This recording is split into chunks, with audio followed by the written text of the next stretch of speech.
Hey guys, Kimber Schaefer here with Rage in the Cage OKC News, and we are so excited to be bringing you Rumble at Fire Lake Arena, Rage in the Cage 35. It's coming up on March 7th. We are here tonight at Solid MMA, Cobra BJJ, and we are talking all things Rage in the Cage 35. Here for pre-fight interviews.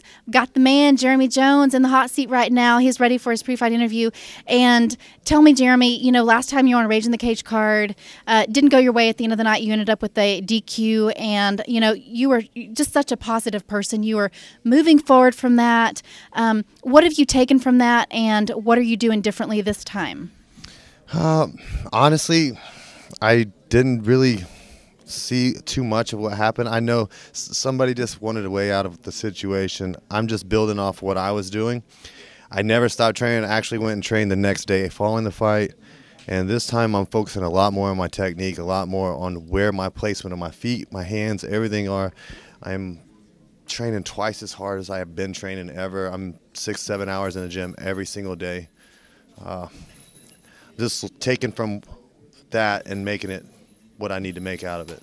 Taking the negative, making it a positive, putting the extra work where I need it. Well, I know that you do work with a new boxing coach. I think you worked with them a little bit before last fight. How's that going? Great. All right. Simple. That's about it. It's perfect. That's not the only place I train. I got a new Muay Thai coach. I've been training with him. I'm training everywhere equally. Standing up, in the middle, on the ground, jiu-jitsu. I mean, it's all going to be there, I promise. Well, and I know that most of the people out there that have been following you know that you are a wrestling guy, a ground guy, of course. At least that's what you have been known for previously because of your wrestling background and being a Oklahoma State University wrestler.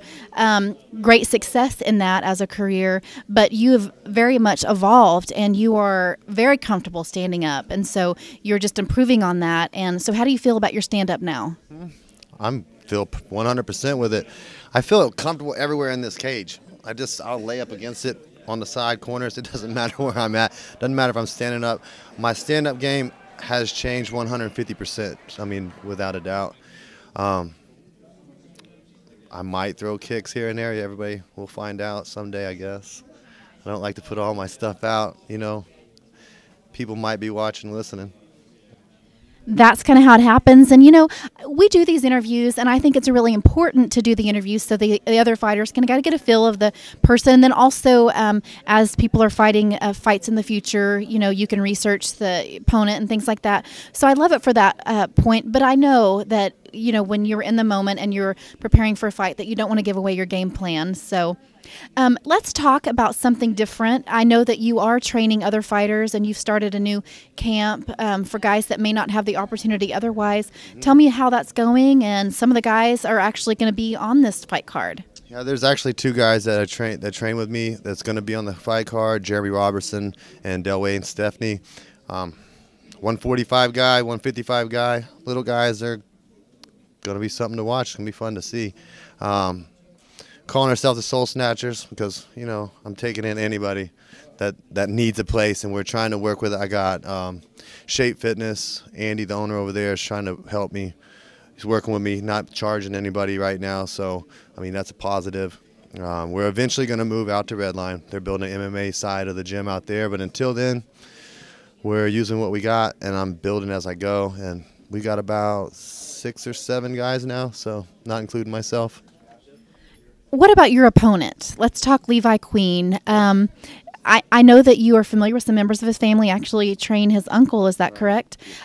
What about his fighting style? Do you feel like you're ready for this one? I don't know what his fighting style is. I honestly don't ever research any of my opponents because the more I worry about them, the less I know about myself. I worry about myself, train every aspect of the fight because it is a fight. I mean, you can't game plan anything because you never know what's going to happen, just like in my last fight as we saw. So I just keep that out of my head, honestly. I keep him out of my head until the day I walk in the cage. Well, that's really smart. You know, the only thing that that I can tell you, I believe he's fought Jason Anderson within the past couple of years, and I believe he was victorious in that fight. Yes. Okay, well, I was pretty sure that happened, so. Jason Anderson was not going to last another 10 seconds in the ring. He had to get out. He found a way out. I don't wish any bad luck on him. I don't wish any bad will. I mean, that was him. Not all men are like that. Some are, and that's just how you got to take it. Well, I know at the end of the night that there was a lot of consensus and people feeling that way. It's hard for me to say as a, trying to be impartial. Right, exactly. I mean, that's why I'm not going to say one way or another. I'm going to say that I hit him about 25, 26 times in the face before my knee touched him anywhere. And he said he was dizzy when he stood up. That being said, what made him dizzy? It happens when you get hit in the face, obviously. So I've looked at a picture after the fight, and both sides of his face is busted up, and his nose goes like a C. So I can't say one way or another. I mean, I would never fight him again because it wouldn't be worth my time.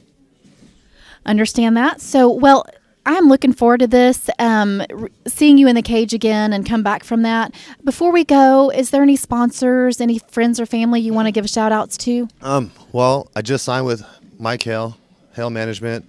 I got On Point Heat and Air, it's a sponsor. Iron 7 logos. My big sponsor, Midwest City Sports and General Nutrition. Air Depot, Midwest City. I mean, Red Lion, of course. My wife, my kids, my family, everybody out there that support what I'm doing and put up with everything that I'm going through right now, because I am gone almost 95% of the time. I get home when I put my kids to bed, and that's about it. And I get them up to go to school, and I'm gone from there on. So. Well, and that's one thing a lot of people don't know about you, that you are married and you have children, because you are just you're somebody that's always out there training. And when we see you, you're in the gym, and your wife must be an amazing woman to allow you to do your dream. This is your dream. Well, she is, and that's most of it. And my kids like to go with me when I train a lot, so I mean, it's kind of a compromise. She comes every once in a while, and she'll work out here and there, with us. So, she is why, the only reason I'm here. Otherwise, I'd be out doing something different. Well, you make a family day of it. Smart. Yeah, you have to. It's the only way around it. You guys do not miss Rumble at Fire Lake Arena, coming up on March 7th, 2015 at the Fire Lake Arena in Shawnee, Oklahoma. Tickets, they're at the CPN box office website. You can look on Rage in the Cage Facebook site, and we'll have a link up. Thank you so much. We'll see you there.